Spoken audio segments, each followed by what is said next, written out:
बोलिए पृथु भगवान की। ये पृथु भगवान क्या है? ये भगवान के ही अवतार है। तो माता अर्ची देवी के साथ पृथु महाराज का अवतार हुआ। फिर तो ब्राह्मणों ने पृथु महाराज को राजा बनाया, सिंहासन पर बैठाया और पृथु महाराज ने बहुत बड़ा काम किया। ये जो ऊपर खाबड़ ये पृथ्वी थी इसका संतलीकरण किया। और एक बार उनके राज्य में अकाल पड़ गया। पृथ्वी ने अपना सारा वैभव अपनी कोख में छुपा लिया, सारा वैभव। सारी प्रजा रोते रोते महाराज पृथु के पास आई और कहने लगी, महाराज अकाल पड़ गया है, हम भूखों प्यासे मर रहे हैं, कृपा करो। पृथ्वी ने अपना संपूर्ण वैभव अपने अंदर समाहित कर लिया है, आप कृपा करो। फिर तो पृथु महाराज को क्रोध आया और पृथु महाराज ने क्या किया? पृथ्वी देवी से कहा कि वसुधे त्वां वधस्यामि मच्छासन परांग मुखीम। कहते हैं, हे वसुदे, मैं तेरा वध कर दूंगी अगर तू मेरे सामने अभी तुरंत प्रकट नहीं हुई और अपने संपूर्ण वैभव को प्रकट नहीं किया। और जब ऐसा कहा तो पृथ्वी माता तो जान गई, यदि मैं इनके सामने अभी नहीं आऊंगी तो ये मुझे मार देंगे।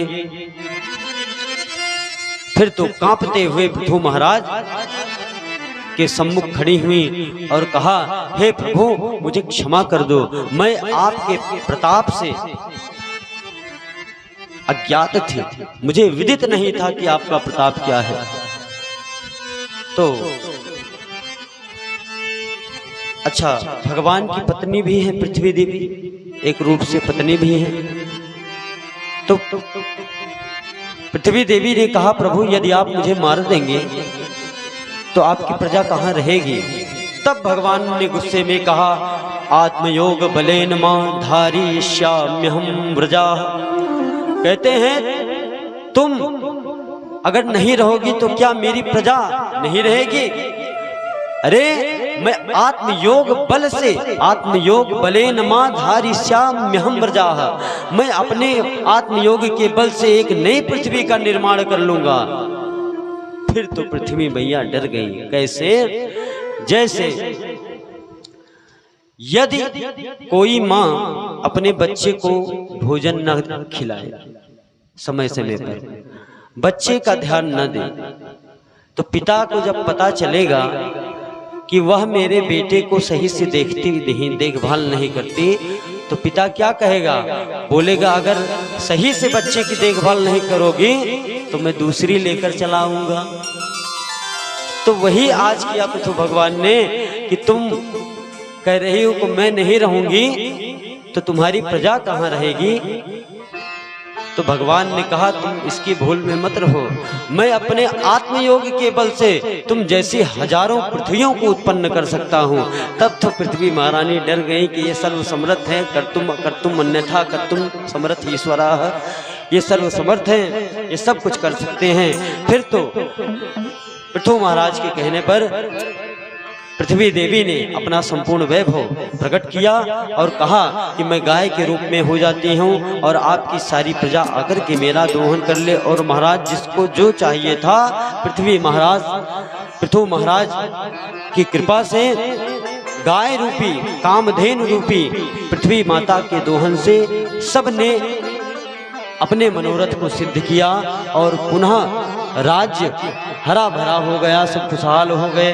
इस प्रकार पृथु महाराज ने अपनी प्रजा का पालन पोषण किया। आगे मैत्रेय मुनि विदुर जी से कहते हैं कि एक बार पृथु जी के यहाँ सनकादि ऋषि पधारे। सनकादि ऋषि पधारे तो सनकादि ऋषियों से कहा पृथु जी ने कि अब कृपा करके आप ये बताओ कि मैंने इतना सत्संग किया तो मैं तो अब सिद्ध हो गया हूँगा, तो अब मुझे सत्संग की क्या जरूरत है, मुझे कथा की क्या जरूरत है? क्योंकि उन्होंने वरदान मांगा था कि भगवान की कथा जब मैं श्रवण करूं तो मुझे हजारों कान हो जाएं। तो सनकादिक ऋषि बोले कि देखो ऐसा है पृथु महाराज कि सिद्ध हो जाने के बाद भी भगवत दर्शन हो जाने के बाद भी सत्संग आवश्यक है, नहीं तो हमारा कल्याण होने वाला नहीं है। यदि हम बार बार सत्संग का सहारा नहीं लेंगे तो हम भगवत पथ से विमुख होते जाएंगे। इसीलिए संतों का, सज्जनों का संग करना चाहिए, जिससे हमारा कल्याण हो। यत् संभाषणम संप्रश्नः सर्वेषां वितनोति शम्। साध संतों से यही बात कर लो कि हम पे अपनी कृपा रखना, हम पे अपनी दृष्टि रखना, अपनी निगाह में हमें रखना, सीखे हमने राह पर चलना, अपनी निगाह में हमें रखना, सीखे हमने राह पर चलना, अपनी निगाह में हमें रखना, सीखे हमने राह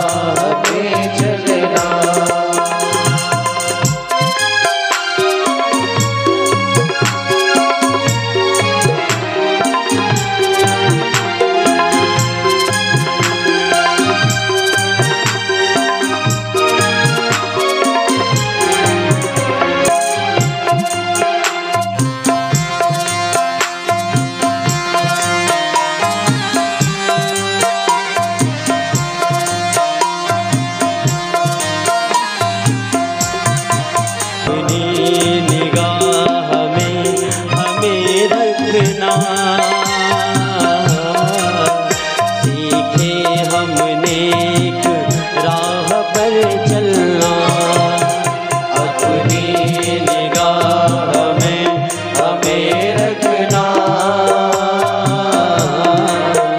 सीखे हमने राह पर चलना। बोलिए सियावर रामचंद्र की जय। तो जब संतों का संग हो जाएगा, सत्संग मिलेगा, उनकी कृपा मिलेगी, तब हमारी प्रीति भगवान से निरंतरयामान जुड़ी रहेगी।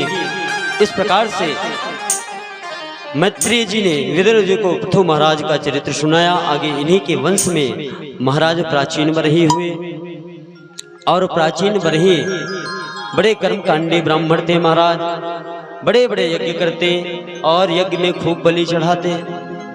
यज्ञ में क्या करते? पशुओं की बलि चढ़ाते। यज्ञ में विधान होता है पशु बलि का, हमारे धर्मशास्त्र में लिखा है। लेकिन वो बलि कैसी होती थी? वो निवृत्ति परक होती थी, प्रवृत्ति परक नहीं। अर्थात आप ये समझिए कि कोई ये नहीं कि किसी भी जीव की बलि हो जाए, कोई विशेष लक्षणों से युक्त एक पशु होता था। और जब कोई बहुत बड़ा अनुष्ठान, वाजपेयी यज्ञ जैसा अनुष्ठान, ऐसा बड़ा यज्ञ करना होता था, तो एक विशेष लक्षणों से युक्त पशु लाया जाता था और उस पशु की बलि दी जाती थी। क्यों?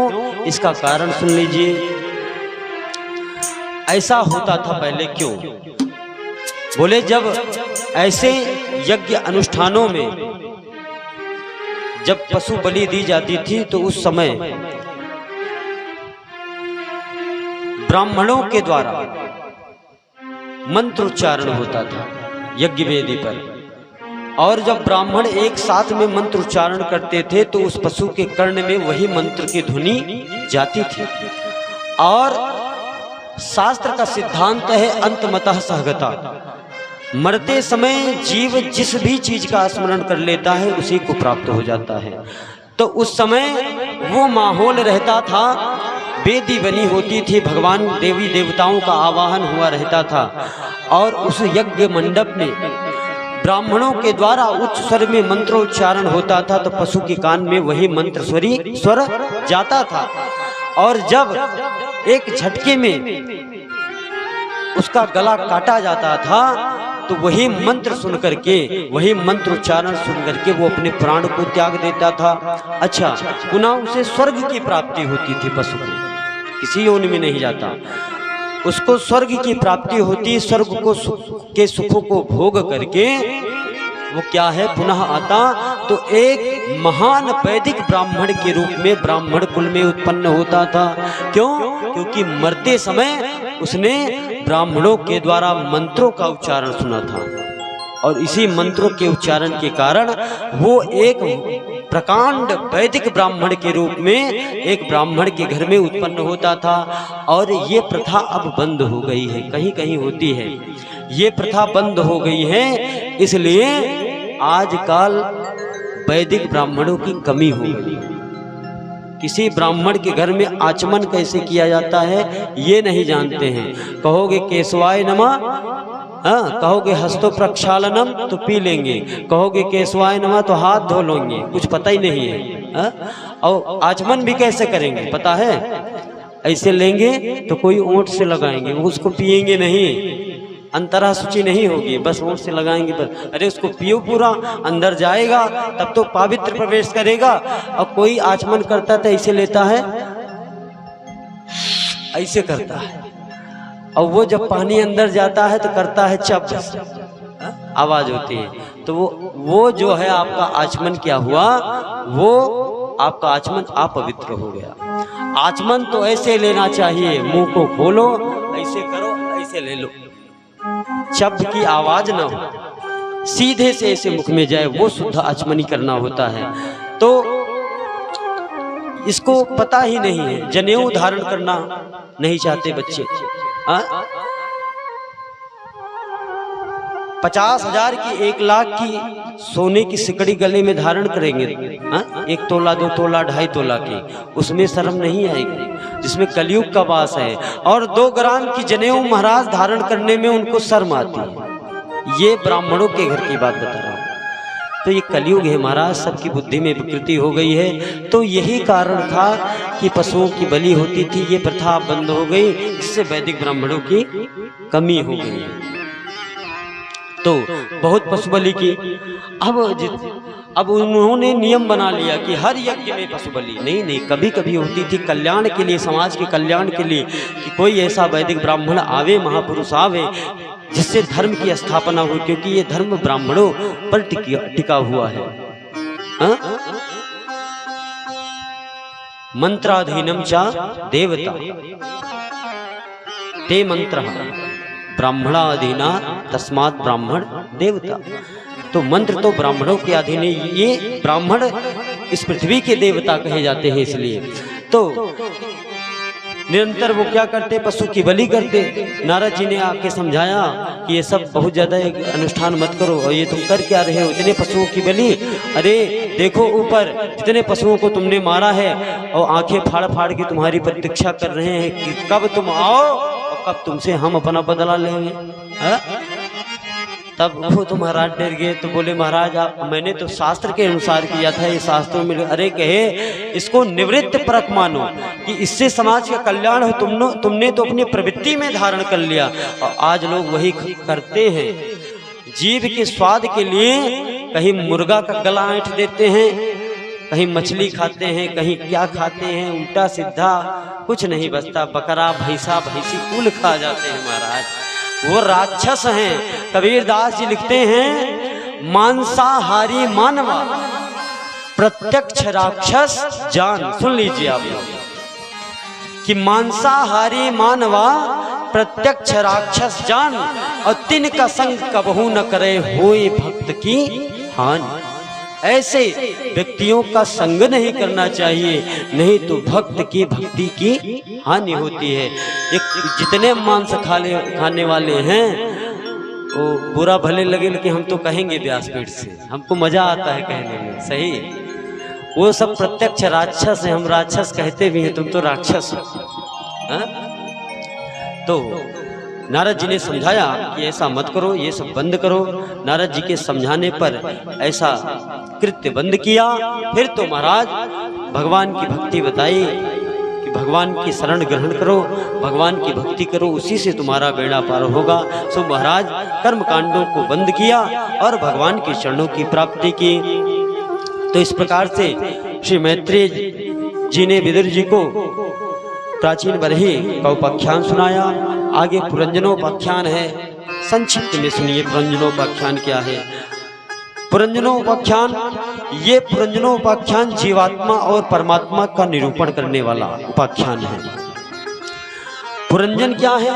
जीव है, और इसका एक मित्र है अभिज्ञात।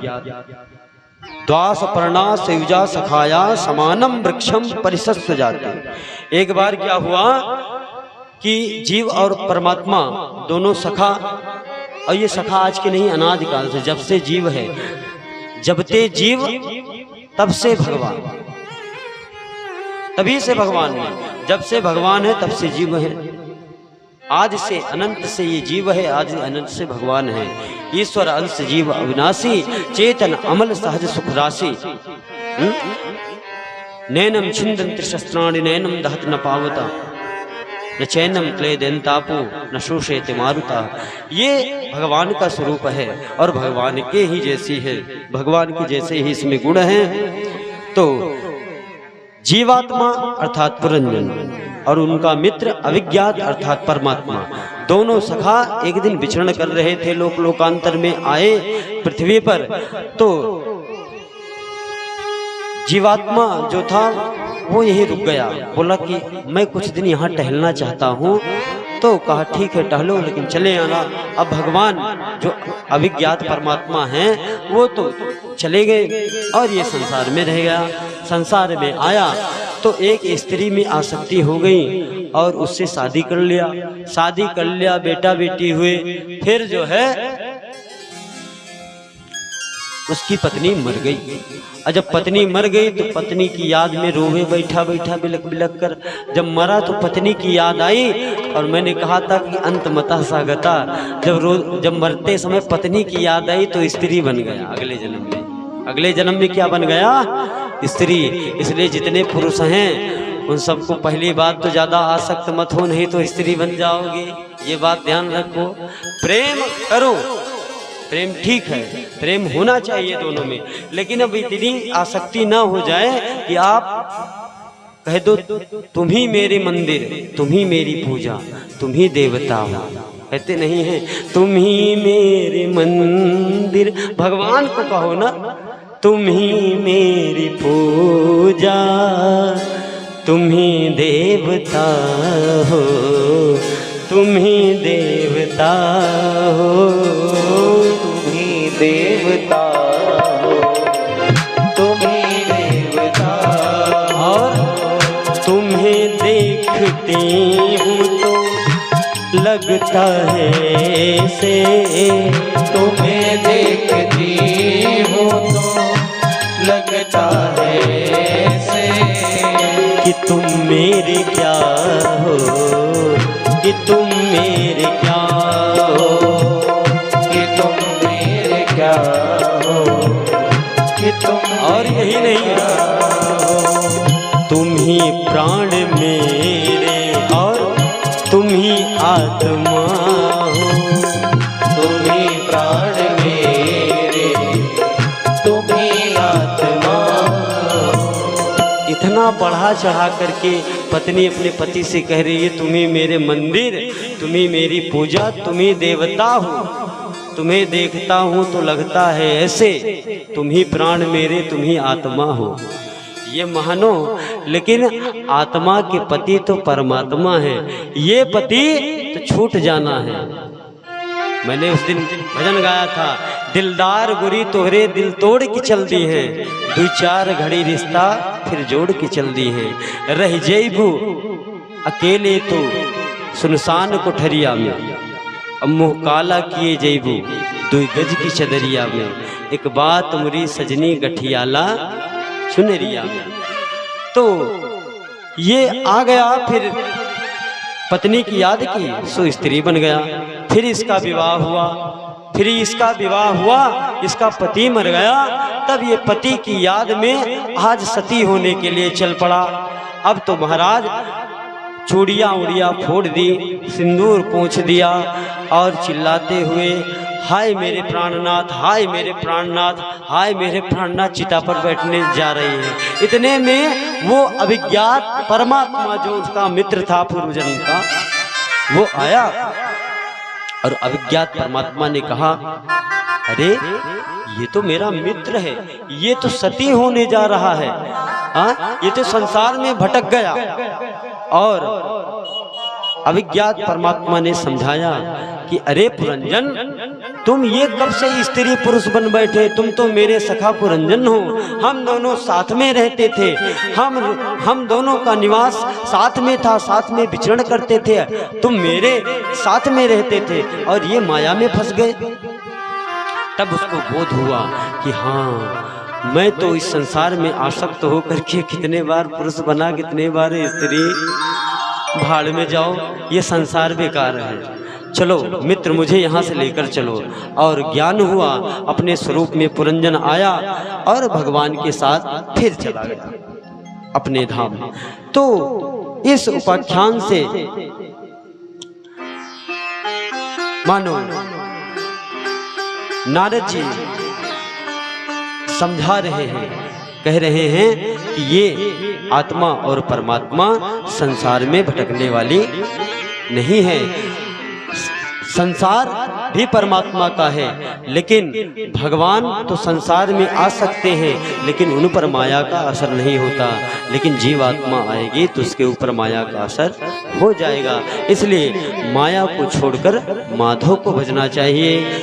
आगे इस प्रकार से प्राचीन बरही को नारद जी ने सुंदर उपदेश दिया। फिर तो प्राचीन बरही का परम कल्याण हुआ। आगे पंचम स्कंद आता है, जिसमें मनु जी के दूसरे पुत्र प्रियव्रत का चरित्र आता है। प्रियव्रत जी महाराज बड़े प्रतापी राजा हैं और एक बार इन्होंने अपना सब कुछ छोड़ दिया और वन में तप के लिए गए। फिर तो भगवान ने कहा कि इनको जाकर समझाना चाहिए कि गृहस्थ में रह करके भी संन्यास धारण किया जा सकता है। फिर तो ब्रह्मा जी आए। ब्रह्मा जी ने कहा कि तुम घर मत छोड़ो, गृहस्थ में रहकर भी आदमी चाहे तो अपने मन को वशीभूत कर सकता है, अपनी इंद्रियों को एकाग्र कर सकता है और अपने घर को ही वन बनाकर गृहस्थ में भी परमात्मा की प्राप्ति कर सकता है।